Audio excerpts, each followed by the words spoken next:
जय जगन्नाथ मोदित आज आपण मानक पई नहीं आसी एक सुंदर कहानी जार ना होउछि अभिशप्त रोड। आउ हाँ, जदि डर आ भय उपर काबू न करि परिबे ए भिडियोटी को स्किप कर दियंतु। चलंतु आरंभ करिबा।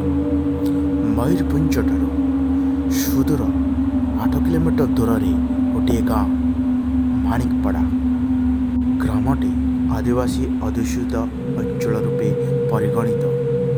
एबे भी मध्य गाँ को ना बिजुली बत्तीर सुविधा ना ग्राम सड़क योजनार सुविधा।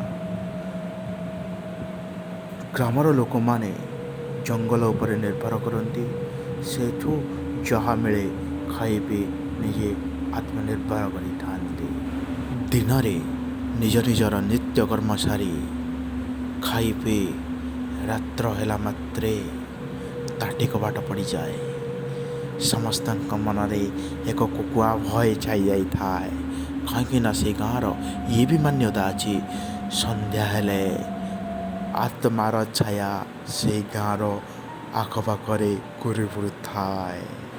निकटस्थ पुलिस स्टेशन को नुआ करी बदली हो आसी आईआईएस बाबू अमरेंद्र बाबू।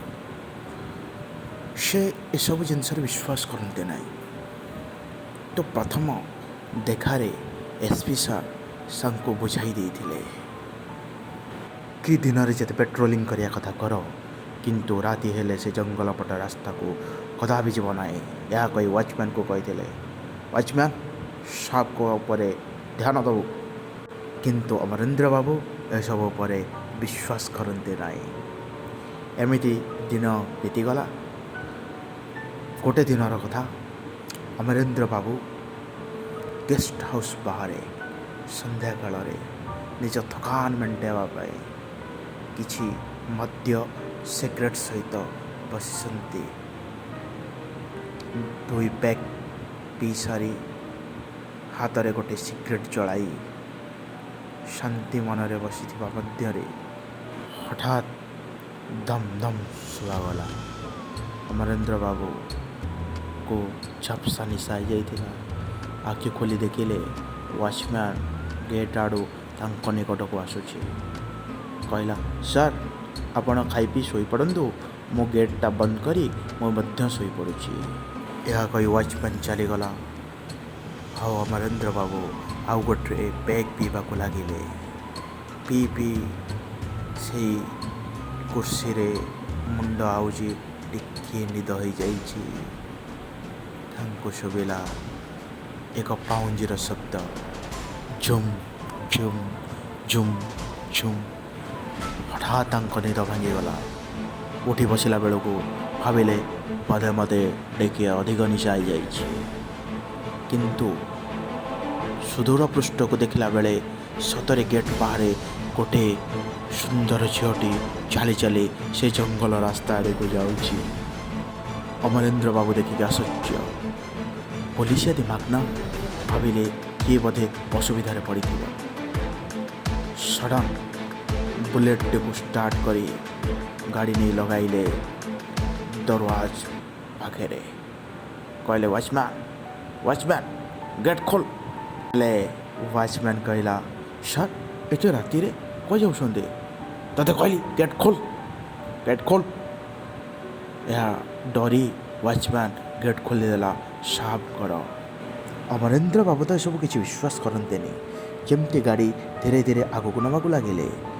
सडन देखिले पुणी से झीटी रोड कड़ आड़े आगक आगक जाऊे। अमरेंद्र बाबू डाकिले, हेलो हेलो शुणु कह जाऊँ। झीटी सडन उभान हो गला। भाविले बोधे आगू चलीगला। पुणी गाड़ी नहीं कि पाखक लगाइले। देखिले पुणी 50 मीटर दूर रे पुणी से झी। अमरेंद्र बाबू गाड़ी रखीदे आ कहले, यह तो मोर भ्रम नुह तो, मु गाड़ी जाऊँगी, से झी चली चली जाऊँगी। मुझे शीघ्र ता पाखक जाऊँगी, से मोठू आहरी 50 मीटर आगे रोचे। यापर से झी सडन उभान हो गला। अमरेंद्र बाबू को एसपी को कथा मानि पड़गला। सडन यूटर्न मारी ଘରକୁ ଆସିବା ପାଇଁ ଚେଷ୍ଟା କଲେ। ବୁଲେଟ୍ଟିକୁ କିକ୍ ମାରୁଥାନ୍ତି କିନ୍ତୁ ବୁଲେଟ୍ଟି ଷ୍ଟାର୍ଟ ହେଉନଥାଏ। ଏମିତି 2-3 ଥର ଷ୍ଟାର୍ଟ ମାରିବା ପରେ ବୁଲେଟ୍ ଷ୍ଟାର୍ଟ ହେଲା। ଅମରେନ୍ଦ୍ର ବାବୁ ଏକା ସ୍ପିଡ଼ରେ ମୁହାଁଇଲେ ନିଜ କ୍ୱାର୍ଟର ଆଡ଼କୁ। କିନ୍ତୁ ଦୁର୍ଭାଗ୍ୟର ଅମରେନ୍ଦ୍ର ବାବୁ ଯେତେବେଳେ ରାସ୍ତାର ଉପର ପାର୍ଶ୍ୱକୁ ଦେଖିଲେ, ଗଛରେ ସେଇ ଝିଅର ଡେଡ଼୍ ବଡ଼ି ଝୁଲା ହେଇଛି ଏବଂ 4-5ଟି କଙ୍କାଳ ମୁଣ୍ଡ ତାଙ୍କ ଆଡ଼କୁ ମାଡ଼ି ଆସୁଛି। ଅମରେନ୍ଦ୍ର ବାବୁ ଗୋଟେ ଚିତ୍କାର କରି ଗାଡ଼ିଟିକୁ ତଳକୁ ପକାଇ ଚେତାଶୂନ୍ୟ ହୋଇ ପଡ଼ିଗଲେ। ସକାଳକୁ ଦେଖିବା ମାତ୍ରେ ଅମରେନ୍ଦ୍ର ବାବୁ ଶୋଇଛନ୍ତି ହସ୍ପିଟାଲର ବେଡ଼୍ରେ। ଏପଟେ ଦରୱାନ ଏସ୍ପି ସାର୍ଙ୍କୁ ଫୋନ୍ କରିକି ଜଣାଇ ଦେଇଥିଲା, ଯାହାଫଳରେ ଏସ୍ପି ସାର୍ ଅନ୍ୟ ପୋଲିସ ଫୋର୍ସମାନଙ୍କୁ ନେଇ ଠିକ୍ ଟାଇମ୍ରେ ପହଞ୍ଚି ଯାଇଥିଲେ, ଯାହାଫଳରେ ଅମରେନ୍ଦ୍ର ବାବୁଙ୍କର ଜୀବନ ବଞ୍ଚି ଯାଇଥିଲା। ଆଜି ମଧ୍ୟ ଅମରେନ୍ଦ୍ର ବାବୁ ସେ ପୋଲିସ ଷ୍ଟେସନରେ କାର୍ଯ୍ୟରତ। ରାତ୍ରି ହେଲା ମାନେ ଅମରେନ୍ଦ୍ର ବାବୁ ନିଜେ ସେଇ ରୋଡ଼ଟିକୁ ବ୍ୟାରିକେଡ଼ରେ ବନ୍ଦ କରି ବାହାରେ ୱେଟ୍ କରନ୍ତି ଏବଂ ସମସ୍ତ ଟ୍ରକ୍ ଡ୍ରାଇଭରମାନଙ୍କୁ ସଜାଗ କରିଦିଅନ୍ତି। ରାତିରେ ଏହି ରୁଟ୍ ସମ୍ପୂର୍ଣ୍ଣ ଭାବେ ବନ୍ଦ। ମୁଁ ମଧ୍ୟ ମୋ ସାଙ୍ଗ ସହିତ ସେଦିନ ରାତିରେ ଫେରୁ ଫେରୁ ମୋତେ ଅମରେନ୍ଦ୍ର ବାବୁ ଅଟକାଇଥିଲେ ଏବଂ ସେ ରୁଟ୍ରେ ବାଇକ୍ ନେଇକି ଯିବା ପାଇଁ ମନା କରିଥିଲେ ଏବଂ ସମ୍ପୂର୍ଣ୍ଣ ରାତି ତାଙ୍କ ଥାନାରେ ରହିବା ପାଇଁ ମୋତେ ଅନୁରୋଧ କରିଥିଲେ। ଆମେ 2 ବନ୍ଧୁ ସେଦିନ ରାତିରେ ସେ ଥାନାରେ ରହିଥିଲୁ। ଆଉ ଅମରେନ୍ଦ୍ର ବାବୁଙ୍କ ମୁହଁରୁ ଏହି କଥାଟି ଶୁଣିଥିଲୁ। ହଁ ଦର୍ଶକ ବନ୍ଧୁ, ଯଦି ଏହି କାହାଣୀଟି ଭଲ ଲାଗିଲା ତେବେ ଲାଇକ୍ ସବସ୍କ୍ରାଇବ୍ କରନ୍ତୁ। ଜୟ ହିନ୍ଦ, ଜୟ ଭାରତ।